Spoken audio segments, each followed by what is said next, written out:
Irmãos,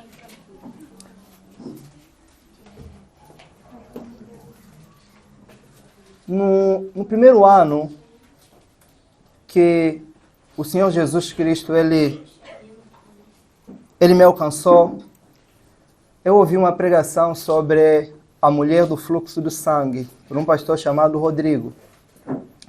Então eu peguei a mesma pregação e eu comecei a pregar essa mensagem no hospital. Passava de quarto em quarto, pregando. Passei a minha adolescência pregando no hospital. Só que a primeira pregação que eu fiz, eu estava no quarto de um hospital e tinha uma mulher que ela perdeu o pé. Ela estava sem um pé.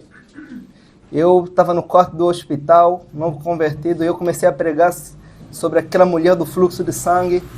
Eu preguei sobre a fé em Jesus Cristo, que faz milagres. E quando eu terminei a minha pregação, a mulher olhou para mim e falou: rapaz, gostei. Você me convenceu. Mas eu agora quero que você ore para o meu pé crescer. Ela de fato acreditou naquilo que ouviu. Ela ouviu a mensagem e disse: se esse Deus é verdadeiro, eu vou pedir que Ele faça alguma coisa. Ela pediu aquilo para mim, eu me quebrei por dentro, irmãos. Porque são coisas que a gente prega, que Deus tem poder para fazer. Mas a gente duvida. E outro dia, eu estava em casa, era 4 da manhã, eu vi os irmãos batendo a porta da minha casa, os irmãos batendo a porta, 4 da manhã, eu acordei, vi um grupo de gente na porta da minha casa, eram os irmãos da igreja, lá em Angola. O Bruno, viemos te buscar para você orar por alguém, para o nosso irmão que foi fazer missão e morreu. Nós viemos te buscar para você orar por ele. Falei: rapaz, com tanta gente na igreja, vocês viram escolher mesmo a mim. Aí, eles lembram da pregação que eu fiz, que Deus ressuscitou Lázaro. Aí os irmãos ouvem a palavra de Deus e eles testam o pregador. Às vezes a gente prega coisas e ficamos com medo se nos pedirem prova dessas coisas. A gente fica com receio. Então é bom a gente pregar sobre o que nós acreditamos ser verdade. A gente vai estudar hoje sobre um homem que ele pediu um milagre para Jesus Cristo. E quando a gente vai falar essa palavra milagre, a gente já fica com medo. Parece que é uma coisa de pentecostal, como não fosse uma coisa bíblica apenas. Os milagres nas Escrituras são chamados de quê? De sinais. Sinais apontam para algo além de si mesmo. Os milagres de Jesus nas Escrituras não são importantes apenas porque eles beneficiavam as pessoas. Os milagres de Jesus são importantes porque eles diziam alguma coisa a respeito de si mesmo, da sua pessoa, do seu poder, de quem ele é. E João Batista envia os seus discípulos para perguntar: vai lá, pergunta se ele é o Messias. A primeira coisa que Jesus Cristo disse para os discípulos é: diz a João que eu curo os cegos, eu ressuscito os mortos, eu limpo os leprosos. Então os milagres diziam alguma coisa a respeito de Jesus.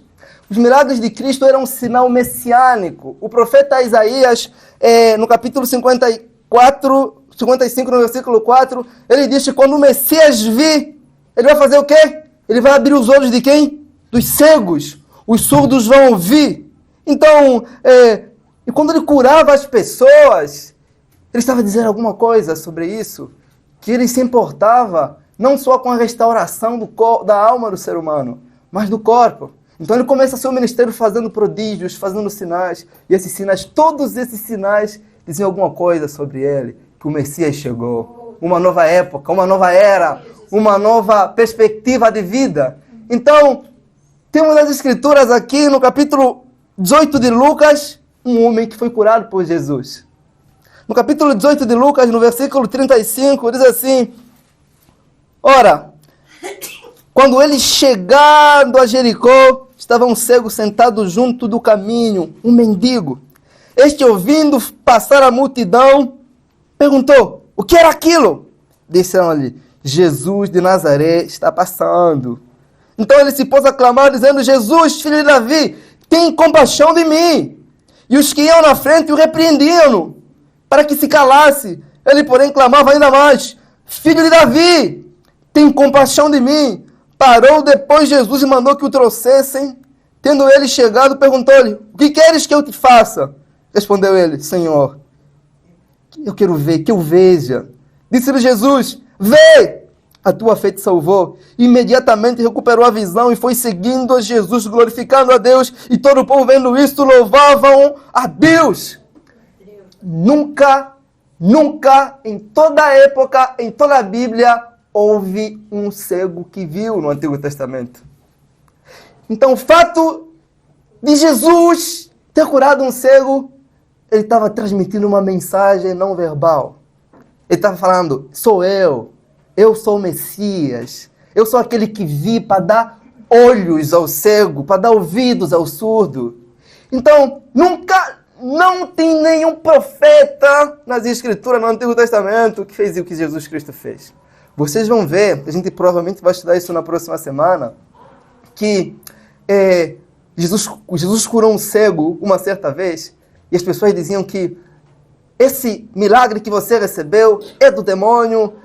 E aquele cego disse o seguinte: olha, se é do demônio eu não sei, mas uma coisa nós sabemos que nunca se viu um homem que tenha aberto os olhos de um outro homem. E Jesus ia caminhando para Jerusalém, Jesus ia em direção ao Calvário, era a festa da Páscoa, estava todo mundo agitado, todo mundo feliz, e Jesus passava por aí. Era a única oportunidade daquele homem chamado Bartimeu, né? Se aproximar de Jesus. E se ele não buscasse Jesus naquele momento em que Jesus passasse, ele perderia uma grande oportunidade. Ele não podia ver, mas ele podia ouvir. Ele ouvia os passos de uma multidão que andava com Jesus. A multidão conversava, a multidão fazia comentário. É como se ele dissesse: eu não sei onde ele está, mas eu consigo ouvir alguma coisa. Ele conseguia ouvir os passos, então ele começa a gritar: cadê você, filho de Davi? Tem compaixão de mim. Ele gritava e ninguém ajudava ele. As pessoas olhavam para ele e disseram: cala, fique calado. E os que iam na frente, do versículo 20 e 39, repreendiam Jesus. Repreendiam ele para que ele parasse de fazer barulho. Um cego não sabe para onde ir. É óbvio. Um mendigo que é pobre não sabe também para onde ir. Porque não tem recursos. Não tem nada. Então, antigamente os rabinos, quando eles andavam e eles ensinavam ao mesmo tempo. Eles não iam em silêncio. Ele caminhava com o povo e falava alguma coisa, transmitia uma mensagem. Então, quando esse moço começa a gritar: filho de Davi, tem compaixão de mim, é como se ele tivesse, de alguma forma, a interromper a pregação de Jesus. A interromper aquele encontro, aquele ensino. Então, a própria multidão que seguia Jesus dizia: cala, você está incomodando. Aquela multidão que seguia Jesus, de alguma forma, estava desencorajando aquele clamor por Jesus. Não são as pessoas que não andavam com Jesus. É as pessoas que estavam com Jesus, que estavam a impedir com que uma pessoa que chegasse quem? A Jesus. Lê o versículo 39, diz que os que iam na frente repreendiam. E quem iam na frente? Eram os amigos de Jesus. Eram os discípulos. Era a multidão que gostava da palavra de Jesus. Consegue entender que às vezes os que andam com Jesus são os que impedem que outras pessoas se aproximam de Jesus? Não é a primeira vez que isso acontece nas Escrituras. Uma vez Jesus estava pregando um sermão, apareceu um monte de crianças tentando se aproximar de Jesus. Isso está em Marcos no capítulo 10, no versículo 14. E os discípulos vendo aquelas crianças tentando se achegar de Jesus, eles proibiram. Jesus falou: não, deixem que as crianças cheguem até mim. E tinha um cara que estava a expulsar demônios uma vez e os discípulos viram isso. Eles falaram para ele: olha, você não pode fazer isso. Você não caminha conosco. Mas esse cego aqui, ele estava determinado a ter um encontro verdadeiro com Jesus. E toda vez que o homem resolve ter um encontro com Jesus de verdade, sempre aparece um obstáculo. Às vezes o obstáculo são as pessoas que caminham com Jesus. Chegam a ser obstáculo de outros se aproximarem de Jesus. Como se Jesus Cristo fosse uma propriedade exclusiva daqueles que caminham com Ele apenas. Dos que estão na frente. Ele chegou de forma diferente. E essa diferença às vezes incomoda. Você está caminhando com Jesus do teu jeito. Aparece um cara que começa a gritar do jeito que você não grita e isso te incomoda. E você fala, não é assim que você deve se aproximar de Jesus. Você está completamente errado. Se esse cara chegasse aqui hoje, falam, cara, a gente não é assim. Nós oramos mais baixo, entendeu? Nós não gritamos, você deve estar como nós. Se chegasse aqui, nós teríamos a mesma atitude que esse povo teve. Pensamos que nós devemos determinar como as pessoas devem se achegar a Jesus. Nós criamos um padrão, um parâmetro. Olha, esse aqui não segue o nosso princípio regulador do culto. Aqui nós somos mais calminhos. Esse homem, ele não teve apoio de ninguém. Não teve incentivo de ninguém. Pense num cenário. Os amigos talvez diziam para ele o seguinte, você está a chamar o homem assim como se ele fosse seu amigo? Você sabe quem ele é? Você acha que ele vai ouvir você? Ele tinha tudo para desistir. Era praticamente ele com 3 milhões de possibilidades, porque era uma multidão. Ele era cego, ele era mendigo, a sua condição não lhe ajudava, a multidão não ajudava. Quem daria atenção para esse mendigo aqui? Só que, de tanto ele gritar para Jesus, ele incomodava Jesus, e não incomodava apenas Jesus, incomodava a galera que estava com Jesus também. Ele incomodava todo mundo. Você vê que na Bíblia, todas as pessoas que de alguma forma importunavam Jesus foram atendidas por ele. É sempre assim, sempre assim. Olha, ele sempre deu essa atenção até para pessoas que, de acordo com a sociedade, não tinham nenhuma importância. Isso não é maravilhoso? Saber que Jesus se importa com pessoas que nós não damos nenhuma importância, que nós não queremos ouvir. Isso deveria nos fazer se aproximar com Ele com alegria. A galera que estava com Jesus vê isso como uma perturbação, mas isso chama a atenção de Jesus. Então, esse cego, ele fez uma coisa que aquela galera que estava com Jesus não estava disposta a fazer. Ele se moveu. Ele só ouviu algo, olha, Jesus está passando. Foi tudo o que ele precisou ouvir. Nós temos pessoas na igreja que não se mexem, que não se movem em direção a Jesus, que ouvem coisas sobre Jesus, mas que estão parados até hoje. Jesus estava presente para uma galera lá, uma multidão, ouviu falar de Jesus, mas não fizeram nada. Nós sabemos que Jesus está presente onde ele é invocado. Ele prometeu isso, ele prometeu, mas isso não é muita coisa. Porque Jesus pode estar presente num lugar e não fazer absolutamente nada. Nada. Fomos nas Escrituras que uma vez Jesus estava numa cidade e a Bíblia fala que ele não fez absolutamente nada, porque não houve fé naquelas pessoas que estavam a ouvir Jesus. Isso você vai encontrar em Mateus 18, 58, 13, 58. E Jesus não realizou aí nenhum milagre por causa da falta de fé daquelas pessoas, mas ele estava presente. É a fé que faz toda a diferença quando ele está presente. Não é o fato de ele estar presente apenas, é a fé que nós temos. Quando ele está presente, isso muda tudo, tudo, tudo. Então pensam num cenário, esse homem com o escândalo dele, do jeito dele, sem seguir nada.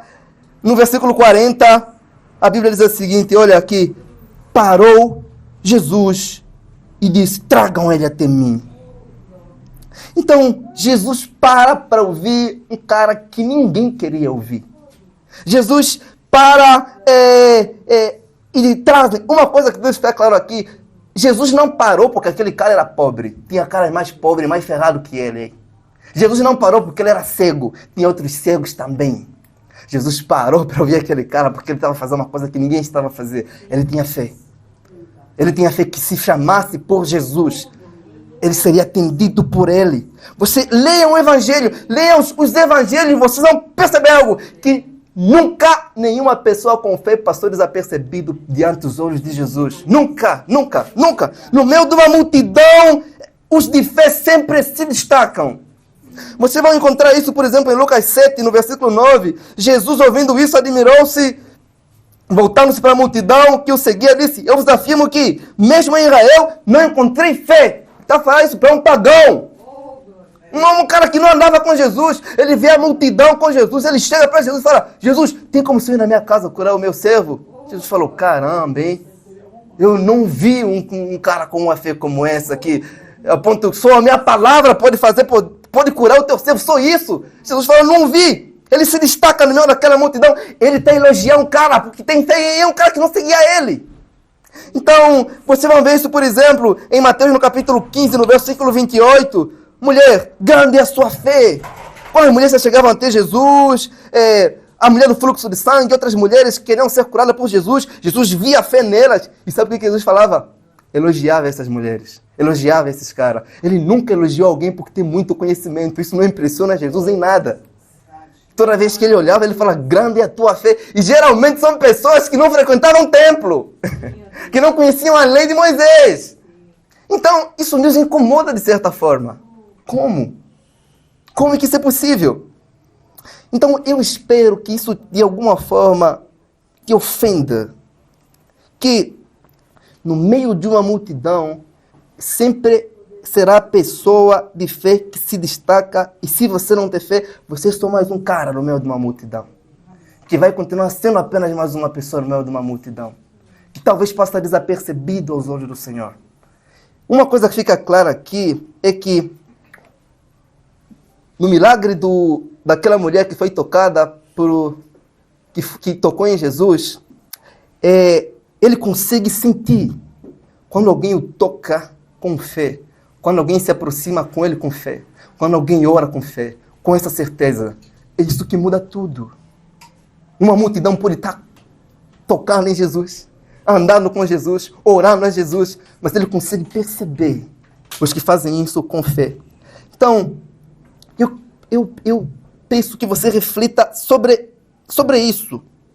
Algo aqui. E de alguma forma que você se ofenda com isso mesmo, porque você tem fé em Jesus.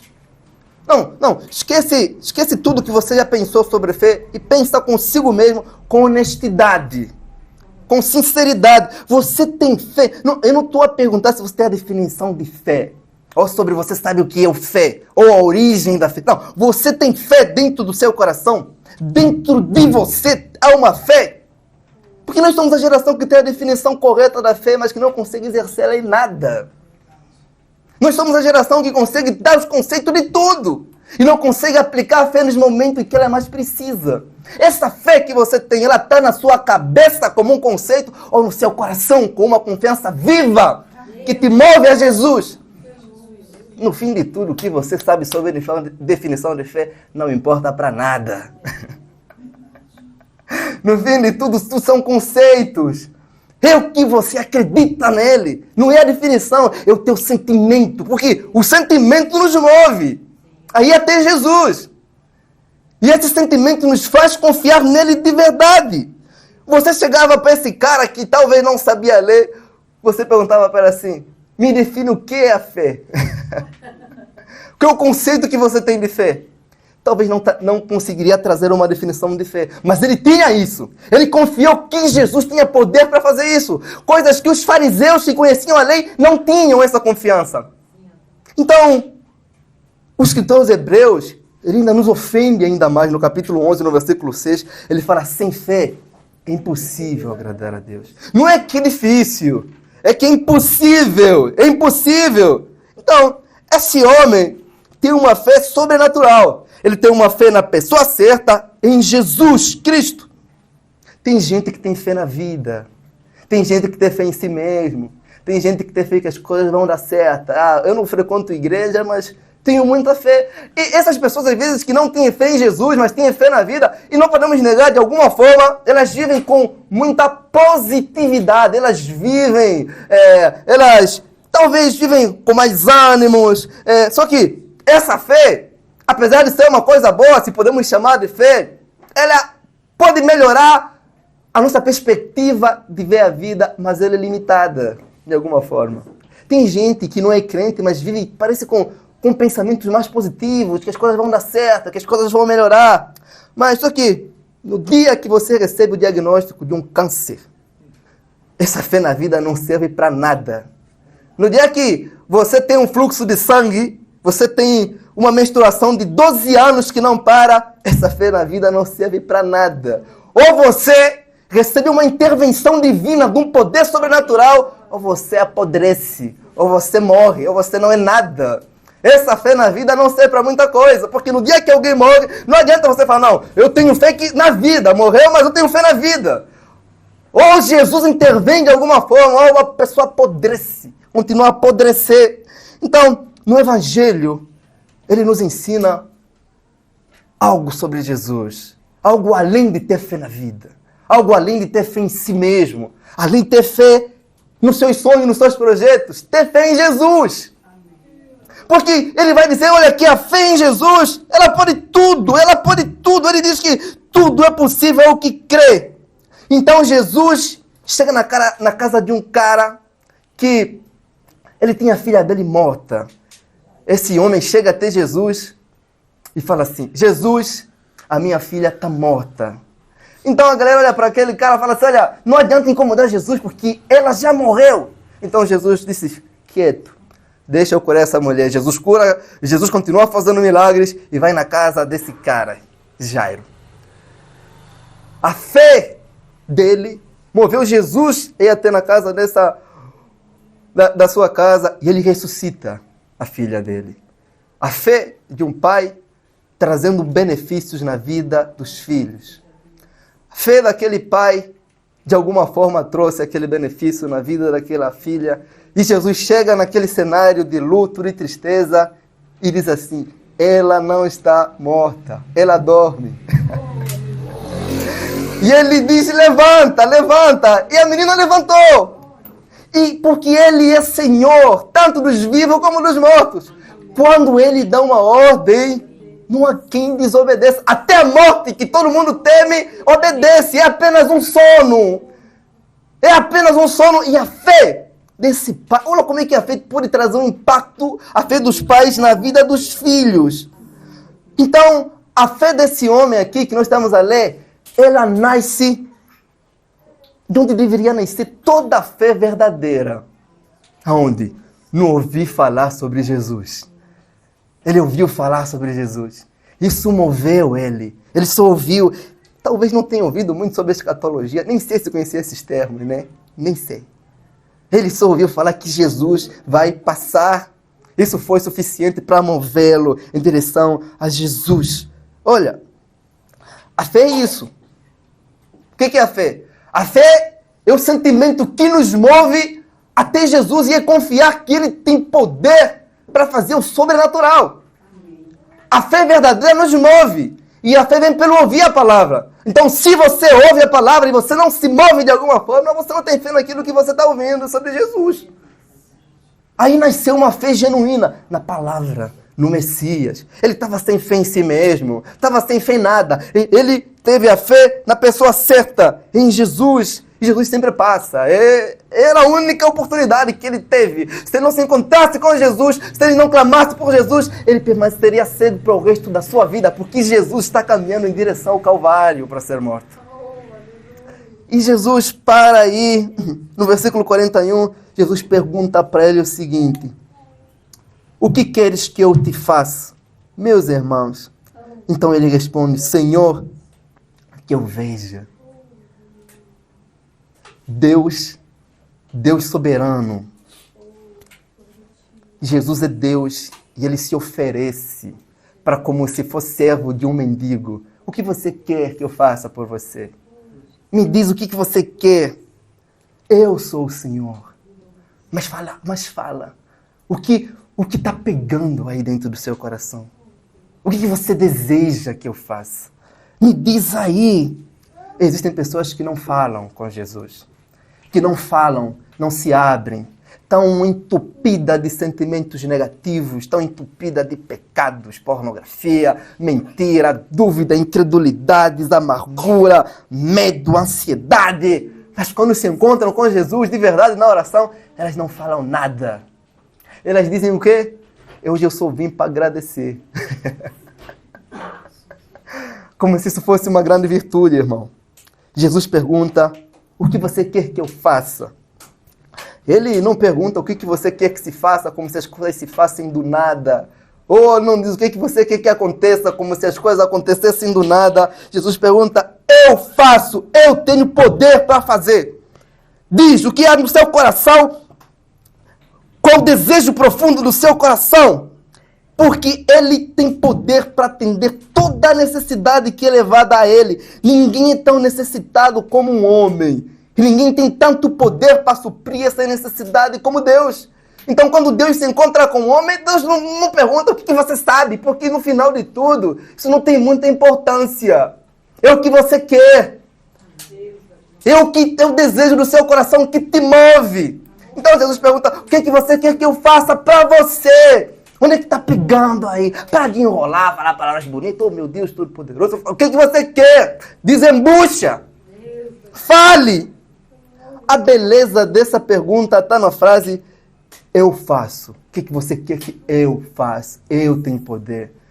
Porque se você for num centro espírita, eles podem fazer milagres também. Eles podem fazer algumas maravilhas.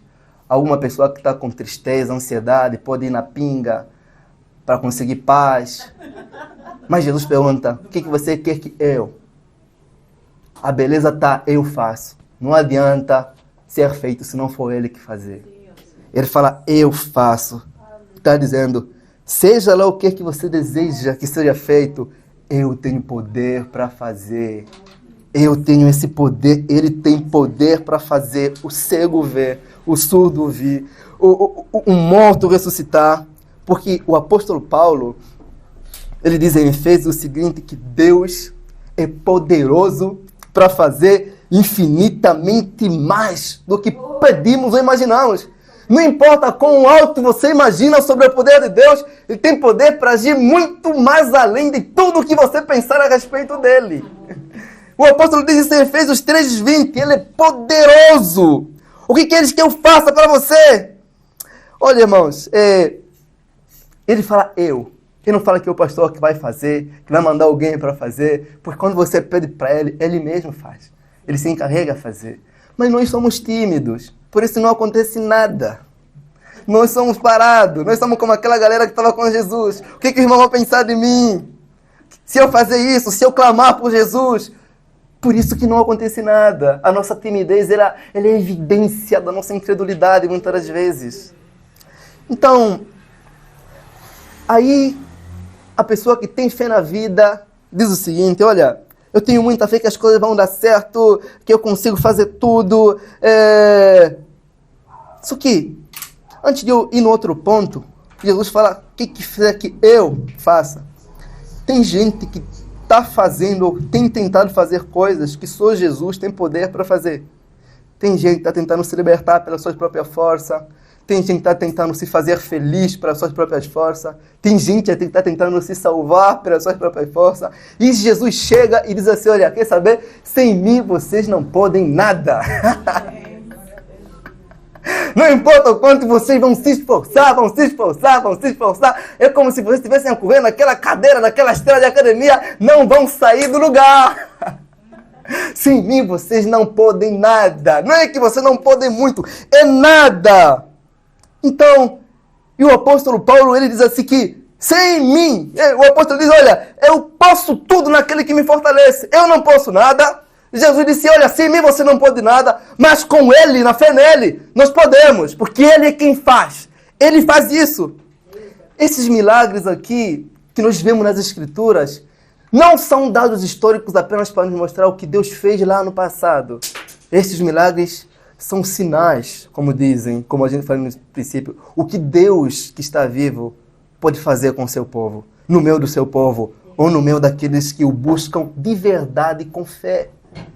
Eu acredito que Deus pode fazer um milagre no nosso meio, porque Ele é poderoso. No versículo 41,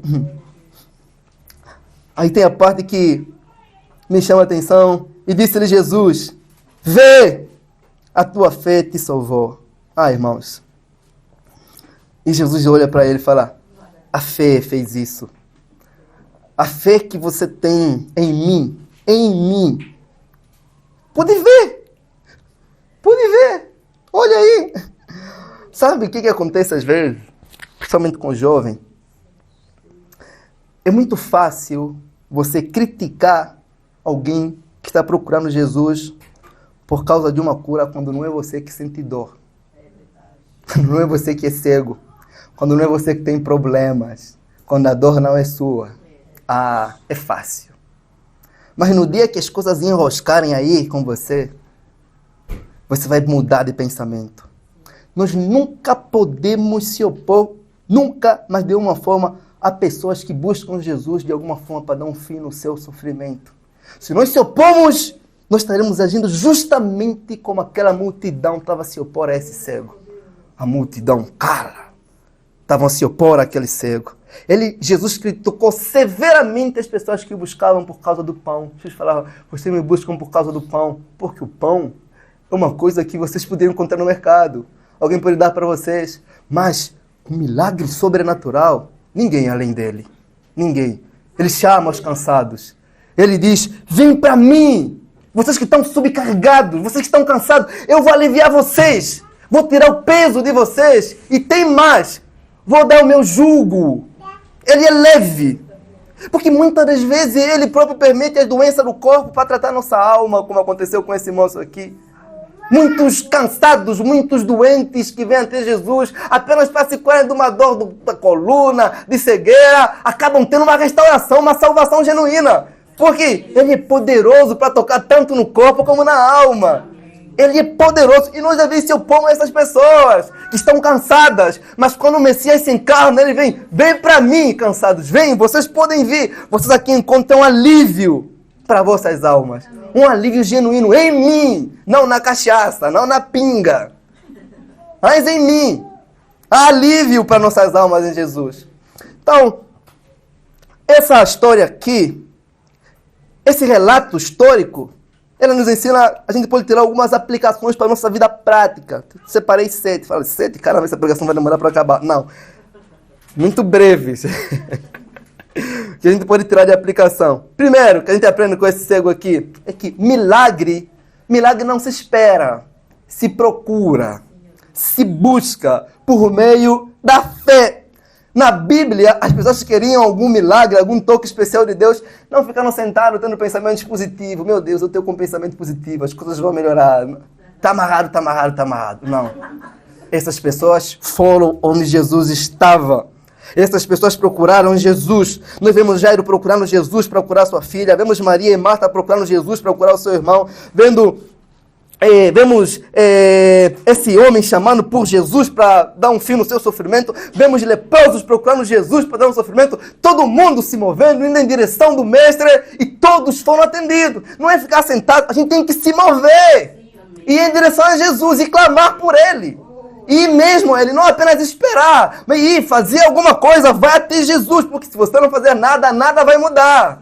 Vai estar do mesmo jeito, você lamentando, tendo pensamentos positivos, a fé na vida.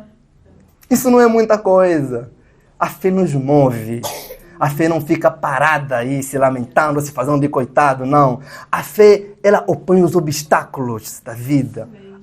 A fé não depende de ninguém, sabe? A fé vai, ela quer Jesus. A fé é como o ímã, sabe o ímã que atrai o ferro? Que ninguém pode parar esse encontro. A fé não para o encontro, a fé providencia esse encontro com Jesus. E é possível, meu da fé, irmãos. Ele ouviu o que todo mundo ouviu. Jesus vai passar. Todo mundo aqui nessa igreja ouve a mesma mensagem domingo. Mas as pessoas têm resultados diferentes. Não é apenas o que você ouve. É o que você faz com aquilo que você ouve. Isso mostra se você tem fé. Não é no domingo que você fala, caramba, essa pregação foi top. Essa pregação eu gostei, eu criei. É na segunda. O que você vai fazer com aquilo que você ouviu. Vai mostrar se você teve fé nela ou não. Não é hoje, é na segunda. Então, a segunda coisa que a gente aprende aqui é que o que realmente move o nosso encontro com Jesus não é o nosso sentimento. Não é o nosso sofrimento, não é o nosso pensamento positivo, é a fé. A fé faz isso. O texto diz que Jesus estava seguindo por uma multidão Mas só uma pessoa naquele momento foi chamada por eles. Outros estavam apenas observando como se fosse um louco, como se fosse um doido. Sabe, irmãos? Uma coisa que eu vou falar para vocês é o seguinte. A fé ela parece loucura até ela começar a funcionar. A fé é assim. E o Senhor diz que Ele usa as coisas loucas do mundo para confundir os sábios. E os sábios olhavam para aquele cara dizendo, cara, dá um tempo, entendeu? Você já chamou a atenção demais. Fica calmo aí. Toda atitude de fé, ela às vezes é vista como um exagero. Ela é vista às vezes como uma loucura. Mas parece que toda pessoa que agiu dessa forma foi atendida por Jesus de forma diferente, porque fizeram coisa diferente. Vocês lembram que tinha uma mulher na Bíblia, ela queria fazer algo diferente para Jesus. Ela chegou e derramou um perfume nos pés de Jesus, limpou com o seu cabelo, e Judas olhou e falou, esse perfume aí, temos que vender para dar para os pobres. Que exagero! As pessoas olhavam para ela, que exagero! Talvez está querendo se aparecer. Mas parece que essas pessoas que exageraram de alguma forma chamaram a atenção de Jesus nas Escrituras. E todo mundo foi criticado por alguém. Todo mundo que fez alguma coisa diferente por Jesus foi criticado por alguém, menos por Jesus. Porque a fé faz isso. Ela nos leva a fazer coisas que a nossa razão tem medo ou vergonha de fazer por medo da oposição. Mas a fé faz isso. E uma coisa que chama a atenção nesse texto aqui é que esse moço, esse homem, ele grita. Talvez ele não era um reformado, porque ele grita. Ele grita, Jesus, filho de Davi, tem compaixão de mim. Se o que você está pedindo para Jesus, se o que você deseja para Jesus, em Jesus, não te move de forma desesperada, acredita, é porque isso não é tão importante para você assim. E se não é importante para você, você não pode pensar que vai ser importante para Deus. Se isso não te move, se isso não move você, acredita, irmão. Continua do seu jeitinho aí. Nós precisamos disso. Nós precisamos expressar para Jesus o nosso grito de necessidade. Tem misericórdia de mim. Eu tenho pecados, Senhor. Eu tenho falhado. Eu estou com esse vício. Eu estou com esse problema, Jesus. Eu falho. Senhor, tem misericórdia. Se existe uma coisa que eu e você precisamos, é de misericórdia da parte de Deus. Ele não exige nada como se alguém que tivesse direito por determinar algum tipo de cura. Ele fala, Jesus. Ele fala, filho de Davi, tem compaixão de mim. Tem compaixão de mim. Se não fosse a misericórdia de Deus, ele permaneceria assim.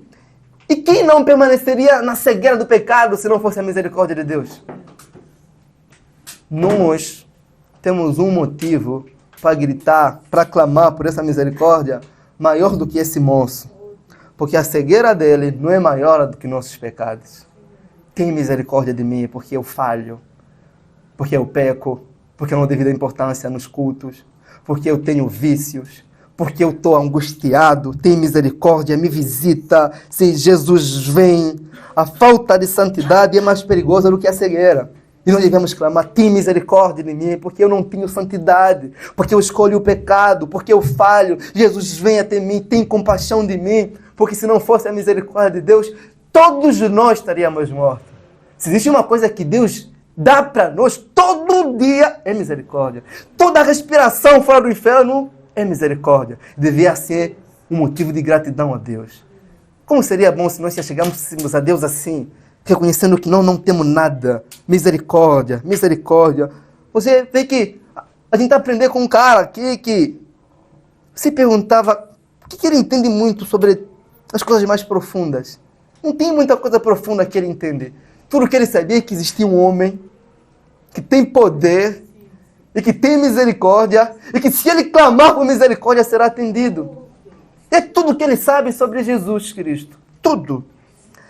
Ele estava determinado a não deixar Jesus Cristo até se atenderam por ele. Não, ele estava determinado a não passar de forma desapercebida. Ele está determinado. Sabe, às vezes nós temos muita vontade de fazer as coisas. E só temos isso. Tem gente que tem vontade de orar mais, de ler mais a Bíblia, de evangelizar mais, de fazer mais. Só tem vontade. Isso não é nada. Isso só é alguma coisa na sua cabeça. É o que você faz. Não é apenas o que você deseja. É a direção que você se move que faz toda a diferença. Tem gente que tem o desejo de ser mais santo, de abandonar o pecado, mas nunca abandona. Nós precisamos muito mais do que desejo de se aproximar de Jesus. Precisamos se aproximar dele de verdade. Fazer esses desejos, dessas paixões, desse anseio, uma coisa prática, que sai daqui, que vai para nossas ações, que nos movem. Mas será que nós temos nos movido assim? Irmãos, talvez você pode pensar que existe um desejo muito forte no seu coração, que ninguém nessa igreja tem. Você se engana. Talvez você pode ficar na sua casa, você fala, nossa, eu tenho tanto desejo por Deus. Todo mundo tem. Pelo menos é o que se espera. Na igreja, né? Mas nem todos colocam esse desejo em prática. Mas nem todos, isso é um desejo funcional, que sai do coração e vai para as ações. Outra coisa que a gente aprende com esse homem aqui é sobre as dificuldades de se chegar para Jesus. Esse moço teve uma multidão lhe impedindo, esse homem aqui. Como eu falei no início, há sempre uma multidão de empecilhos para se chegar até Jesus. Às vezes são que os nossos pecados, os poderes das trevas, os demônios, até os próprios seguidores de Jesus. Mas a verdade é uma: sempre que você confia em Deus e deseja se aproximar dele, você vai encontrar obstáculos. Sempre. É tipo quando você joga videogame. O sinal verdadeiro que você está aí na direção certa é porque você vai encontrar vários obstáculos. Você vai encontrar os opositores. E os bandidos que falam, né? O rei, para vencer o jogo. Sabe quando você está jogando o Super Mario? Que mostra que você é na direção certa? Você vai encontrar obstáculos que querem destruir você, acabar com você. Mas a fé em Jesus, a fé genuína, ela vence esses obstáculos. O apóstolo João diz assim, que a nossa fé faz o quê? Ela vence o mundo. Aqui, uma história tão simples, a gente lê assim e fala, caramba, hein? Ele ainda não começou a caminhar com Jesus, mas parece que já estava sendo ferido por aqueles que caminhavam com Jesus. As pessoas às vezes saem da igreja, porque me feriram na igreja. Irmãos, aqui não é a Disney. Aqui é lugar de pecadores, e pecadores falham, pecam e ferem outras pessoas mesmo. Mas se você estiver aqui por causa de Jesus, assim como esse moço, os empecilhos das outras pessoas não vai te impedir de se aproximar dele. Não vai. Esse homem estava tão focado em Jesus que parece que ignorou todo mundo do seu redor. Deve ser nosso relacionamento assim com a igreja. Estamos aí por causa de Jesus. Devemos aproximar por causa de Jesus. Por causa de Jesus. Mesmo o caso de Zaqueu, que era baixinho, tem uma multidão aí tentando impedir que ele se aproximasse de Jesus. É sempre assim, obstáculos sempre acontecem, aparecem quando queremos ter um encontro genuíno com Jesus. Mas era da vontade de Jesus também se encontrar com esse cara, com esse moço. Era da vontade de Jesus. Havia esse desejo em Jesus Cristo. Porque aquela fé foi o próprio Cristo que opera no coração. Mas uma coisa que chama atenção aqui é que ele tinha fé. Mas a fé que ele tinha não impediu com que ele encontrasse obstáculos. A fé não torna as coisas fáceis, torna as coisas possíveis. A fé não isenta a dificuldade na nossa vida. Ela nos dá força para não desistir. E se alguém desiste do seu encontro com Jesus, acredita, essa pessoa não tem uma fé genuína em Jesus. Como eu falei do ímã e o ferro. O ímã atrai o ferro. Ele rompe todas as barreiras. É isso que a fé em Jesus faz. Então, esse moço, esse homem aqui, ele se encontra com Jesus. E Jesus olha para ele e diz assim, olha, a tua fé te salvou. Vê. É o que Jesus sempre fala. Seja conforme a sua fé. Ele sempre fala, seja conforme a sua fé. E essa é uma pergunta, irmãos, antes de eu terminar aqui, que Jesus pergunta para nós sempre. O que você quer que eu faça? Essa é uma pergunta que Deus nunca parou de fazer até hoje. O que você quer que Ele faça? Você quer ver? Ele tem poder para fazer isso. Você quer ser liberto? Ele tem poder para fazer isso. Mas o que mostra que a fé... Se vocês puderem... Eu vou ler aqui, para a gente aproveitar o nosso tempo. Marcos, capítulo 12, versículo 52, no mesmo texto, no mesmo contexto, disse-lhe Jesus: vai, a tua fé te salvou. E imediatamente recuperou a visão e seguindo Jesus pelo caminho. Ele ganhou visão. Jesus ganhou um discípulo. Ele começou a seguir Jesus. E o sinal verdadeiro de que ele tinha uma fé genuína é que ele estava seguindo Jesus. Ele começou a caminhar com Jesus. Ele poderia muito bem aproveitar a sua visão para contemplar aquilo que não podia contemplar, aproveitar um monte de coisas, mas ele caminha com Jesus. Ele vai seguir Jesus, ele vê, ele tem os seus olhos abertos. Assim como tem gente cega ainda, que precisa ter os olhos abertos. Tem gente cega que não consegue sentir a sua própria necessidade por Deus. Há pessoas que não conseguem ver que estão caminhando em direção ao inferno. Há pessoas que não conseguem ver que se elas não perdoarem, o próximo não vão ter um bom relacionamento com Deus. Existem os cegos dos olhos, existem os cegos espirituais, o cego no coração. O apóstolo diz o seguinte: olha que o Deus desse século cegou o entendimento dos incrédulos. Eles não conseguem ver a luz da glória de Cristo Jesus. Nenhum cego é pior do que aquele que não consegue enxergar que a vida sem Jesus é vazia, é nada. A vida sem Jesus é uma vida caminhando em direção do abismo. Irmãos, e o que de fato mostra que a nossa fé é verdadeira ou não, é o nosso compromisso de caminhar com Jesus. Esse homem encontra Jesus e o segue, porque é algo. Não há ninguém que tenha um encontro com Jesus, que viu Jesus, que consiga viver sem Ele novamente, irmão. Isso faz toda a diferença.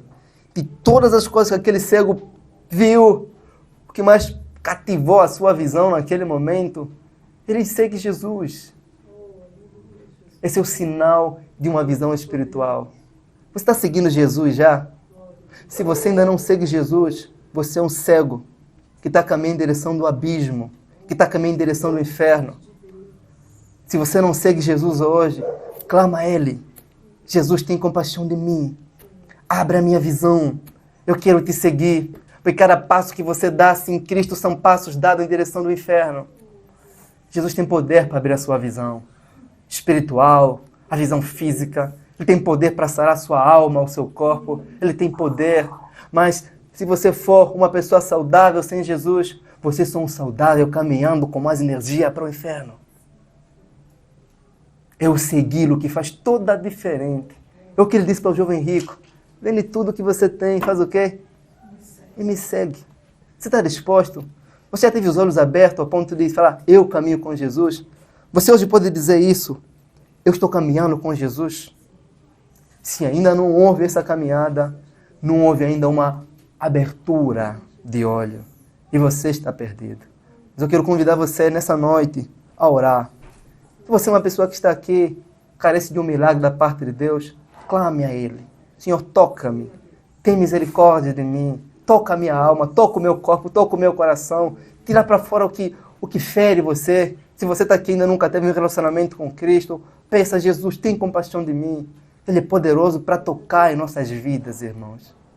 Quero convidar você, aí onde você está, sentado, de joelho, no modo que você se sentir, fala com Jesus, peça para Ele tocar você sem medo nenhum. Porque isso aqui não é uma história apenas. É um fato do que Ele fez. E que tem poder para fazer ainda em nosso meio, se nós queremos. Convido você a fechar os seus olhos, irmãos. É falar com Ele, com sinceridade, com fé.